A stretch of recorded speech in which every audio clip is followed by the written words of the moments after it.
I think the development in Afghanistan have exposed the weakness of the imperialism of the USA in trying to impose itself on other countries. And we are of a view that there is a need for a peaceful resolution as opposed to military intervention, which is not sustainable. And we are actually happy to see that the US is once more exposed that its intervention from time to time fail not only the people of USA, but the people of the countries. They always tell us that they are going to install stability, human rights, and all manner of things. But whereas the reality is the opposite. We think that the problems confronting any other continent or country, solutions should be coming from those, not self-imposed big brother solutions to those particular countries. We call for calm, we call for a peaceful resolution and for the respect of rights in Afghanistan, especially rights of women and children. And we are calling upon Taliban to ensure that there is no blood on the floor, especially of innocent people, worse, women and children. There should be a democratization, respect of human rights, and there should be peace and stability that comes from internal engagements which will produce long-lasting solution in those particular countries. We congratulate the developments in Zambia, and we want to take this opportunity to really congratulate the new president, and we hope that it will not just be a new phase and things remain the same as they change.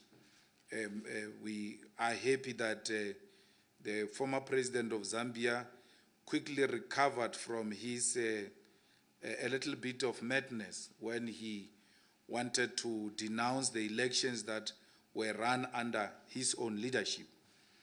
He became sober and normal after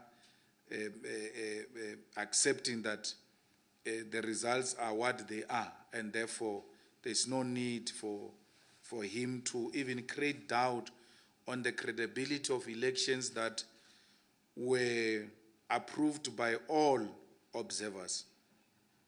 We think that this is a new journey for the people of Zambia, and if they lead by example, they will inspire a lot of confidence to the people of the region. Zambia has been a home of a lot of liberation movements during the dark days of our continent, and it has led from the front, and we hope that they will continue to lead, especially with this type of development. We were invited to the inauguration of the new president, and unfortunately we could not attend due to the pressures that we had ourselves here at home to deal with the issues relating to local government elections. But we did communicate with the leadership of the ruling party and the president-elect then that we wish them well, and when time permits, we'll go and have an engagement with them. PAP, we are awaiting the AU's intervention with regard to developments at the Pan-African Parliament. I heard someone saying we were supposed to meet in August. It's not true. According to the schedule of PAP, we were supposed to meet in October. There are correspondences that are, being exchanged between PAP and AU, and the clerk of PAP is in touch with the AU, and the necessary intervention will be made, and at an appropriate moment will intervene. We don't need more soldiers on the ground in South Africa. I think we need a political solution to political problems, the problem we are confronted with in South Africa is not insurrection, it's not a coup, it's not crimes against the state. It is political differences and discontent by the masses of our people on the ground who are desperately seeking the attention of their leadership and intervention, especially in poverty-stricken areas. And I think I'm of the view that the absence of leadership is the one that fuels this uncertainty that we wake up to all the time. Every morning, we are told that there will be a shutdown South Africa because there's no leadership that speaks directly to those issues. And worse, that we now spend resources on faceless people that we don't know. Someone just writes a poster and says there's going to be a shutdown tomorrow. And all manner of resources that we do not have get to be deployed to a faceless threat because the leadership does not have the mechanism to deal with this type of uncertainty that we are subjected to. We are not longer sure if we will wake up tomorrow, if there will still be malls or there will still be schools or anything of that sort, or they will be burned down. Because even with the deployment of soldiers, those soldiers are not enough to can cover the whole country at the same time.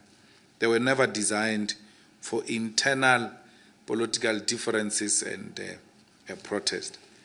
I saw a nonsensical statement by South African National Defence Force that says there is a spreading of fake news about withdrawal of soldiers and about shortage of food. It's nonsensical in a sense that in the same statement they admit that they've got problems. And the problems happened in KZN where the soldiers were sleeping in schools in the tents without water and without supply of food. And you cannot expect such soldiers to be effective, efficient, and continue to honor their deployment. Many of them reached out to the EFF, and we made the necessary contact with authorities to make sure that proper things are done. They were not given even the daily allowance, including the danger allowance, but the same allowances were provided for the soldiers that are deployed in Gauteng.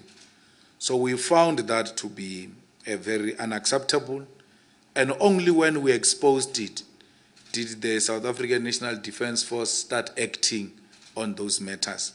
But at the same time, they call them fake news.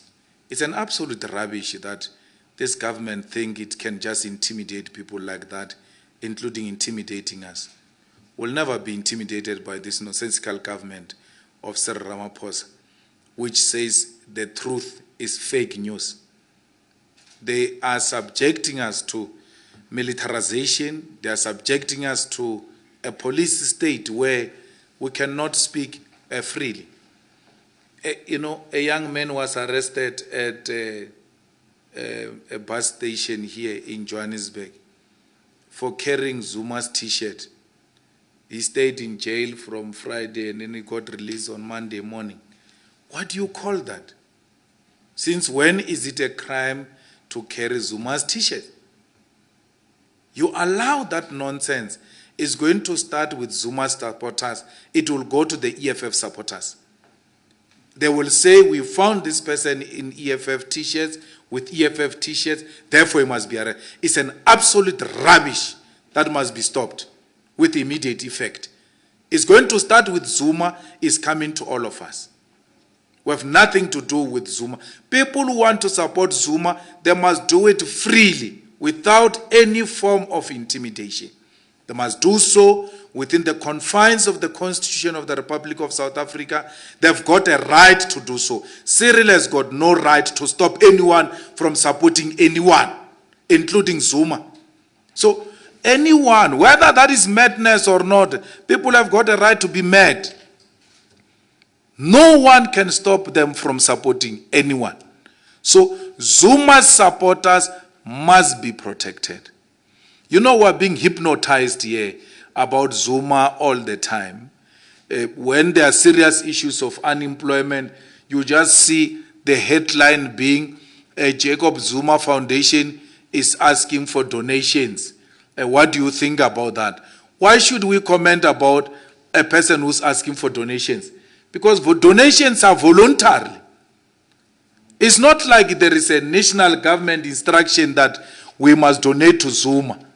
They are saying those who want to donate to Zuma, they must donate to Zuma. No, as a distraction, as a way of moving us from real issues, they just say, hey, will you donate to Zuma? How can you donate to Zuma? Hey, every time they want to move us from real issues, we're being told this and that about Zuma. Useless things that we have nothing to do with. So, really, we are entering a dangerous zone. Zuma's T-shirts can never constitute crime. Support for Zuma cannot constitute crime as long as it is done within the confines of the Constitution of the Republic of South Africa. We must defend even the people who disagree with us. In this case, if we disagree with Zuma, we must defend those who defend Zuma, who support Zuma. It is their right to do so. So, these soldiers are deployed to intimidate us, to make us not to express ourselves freely. How can you express yourself freely when there is a man here with a boots and a long rifle just moving around, not saying anything? That alone is enough to intimidate people. We are going into elections now with soldiers moving around the streets with guns. That alone is an intimidation. So we must, the sooner we remove the soldiers from the streets, the better. It has become costly, and this government doesn't even know how to sustain that.